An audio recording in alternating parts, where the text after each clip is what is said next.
মসজিদে কুবা এটি ইসলামের ইতিহাসের প্রথম মসজিদ। এই মসজিদে 2 রাকাত সালাত আদায় করলে পবিত্র উমরা হজের সওয়াব পাওয়া যায়। এটি হযরত মুহাম্মদ মুস্তাফা সাল্লাল্লাহু আলাইহি ওয়াসাল্লামের স্বহস্তে নির্মিত পৃথিবীর প্রথম মসজিদ।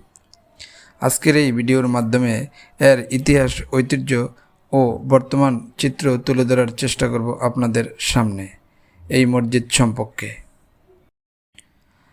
আজকে আমরা ছুটে চলেছি মসজিদে কুবার উদ্দেশ্যে।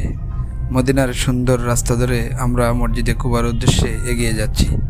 রাস্তা চকচকে তকতকে পরিস্থিতি দেখে আমার সত্যি খুব ভালো লাগছে এবং মদিনার অলিতে গলিতে চলতে যে একটি শান্তির সুবাতাস লাগে সেটা আসলে নিজে এসে এখানকার পরিস্থিতি না বুঝলে কেউ কল্পনাও করতে পারবে না। রাস্তার দুপাশের সুউচ্চ বিল্ডিংগুলি চকচকে তকতকে, এজন্য এক সুন্দর পরিবেশ পরিস্থিতি। মসজিদে কুবার অবস্থান মসজিদে নববী থেকে 3 কিলোমিটারের কিছু বেশি হবে। মসজিদে নববী থেকে অনেকেই হেঁটে চলে যান মসজিদে কুবায় এবং এছাড়াও ব্যাটারি চালিত বর্তমানে কিছু গাড়ি রয়েছে, অথবা বিভিন্ন ট্যাক্সির মাধ্যমেও মসজিদে কুবায় যাওয়া যায়।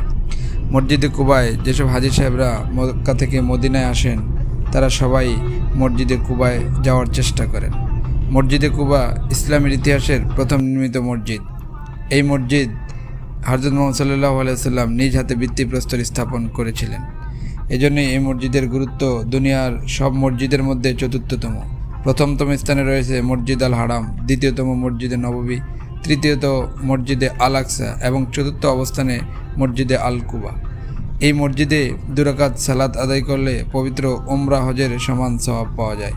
তাই এই মসজিদের গুরুত্ব প্রত্যেক হাজী সাহেবদের কাছে অত্যন্ত গুরুত্বপূর্ণ এবং সবাই এই মসজিদে 2 রাকাত নামাজ আদায় করার চেষ্টা করে থাকেন। বলতে বলতেই আমাদের গাড়ি মসজিদে কুবার পার্কিংয়ে এসে দাঁড়ালো। গাড়ি থেকে নামতেই প্রথমেই নজরে আসলো মসজিদের সুউচ্চ মিনারগুলো। মসজিদের দিকে যত এগিয়ে যেতে থাকলাম ততই অবাক হতে লাগলাম। মসজিদটা এত সুন্দর সাদা রঙে রং করা, মনটাও সাদা হয়ে গেল। আমি অভিভূত হয়ে গেলাম। এই মসজিদ দেখে অভিভূত হবে না এমন লোক আমার মনে হয় পৃথিবীতে নাই।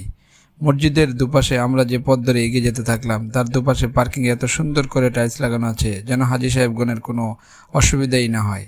বর্তমান সরকার এত সুন্দর ব্যবস্থা করে রেখেছেন। আস্তে আস্তে যতই মসজিদের দিকে এগোতে লাগলাম ততই অভিভূত হতে লাগলাম। মসজিদটা অত্যন্ত সুন্দর কারুকাজ সম্পূর্ণ মসজিদ।